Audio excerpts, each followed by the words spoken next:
The statements we're about to show you are from the Holy Qur'an, and is said to be the official, unchanged, pure word of God, revealed over 1400 years ago. Claiming to be the word of God is a heavy statement, and without proof, or if a single contradiction is found within the book, the apparent word of God will be proven false. So without further ado, let's put the book to the test.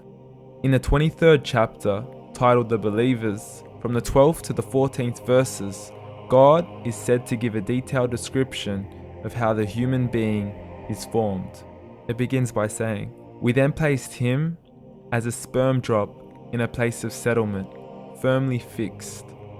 Then we made the drop into a alaqah." We will translate this word very soon. "And then we changed the alaqah into a lump.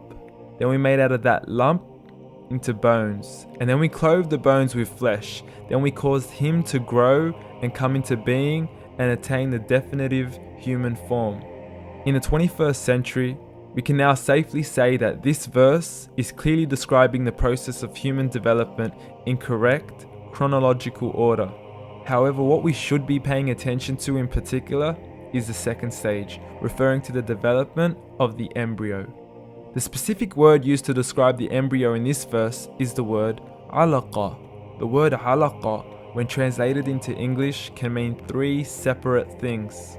Firstly, a blood clot, or to be suspended, that is to be hanging or clinging to something, or thirdly and finally, a leech.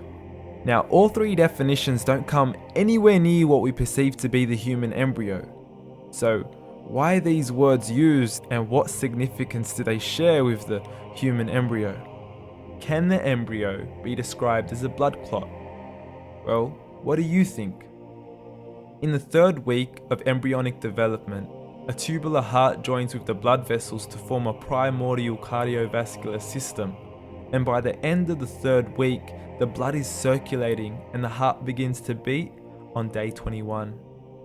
The first thing that comes to mind in regards to being suspended or hanging is the umbilical cord.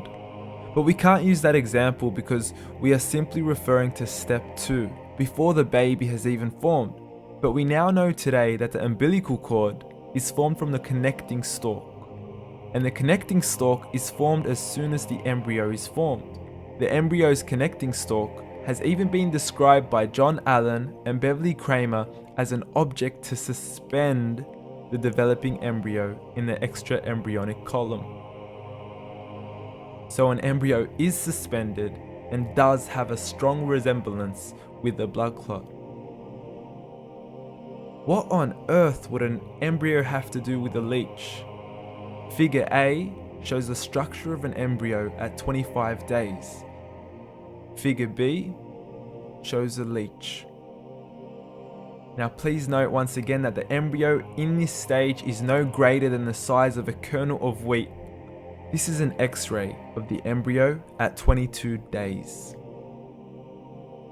This is the internal structure of a leech. It's mind-blowing stuff, but you still haven't seen anything yet. This is the head of the embryo at 22 days. The detail you are seeing right now is absolutely impossible to be seen with the human eye and can only be seen with a microscope. This is the back end of a leech. There's no other words used to describe this other than mind-blowing. The pictures we have shown you are impossible to be seen with the human eye or even to be predicted by the human mind. Once again, the verses we have shown you were revealed over 1400 years ago to a man who couldn't read nor write. Are these the words of God? Descriptions of the human embryo in the Qur'an cannot be based on scientific knowledge in the 7th century. The only reasonable conclusion is that these descriptions were revealed to Muhammad from God, from God, from God, from God, from God.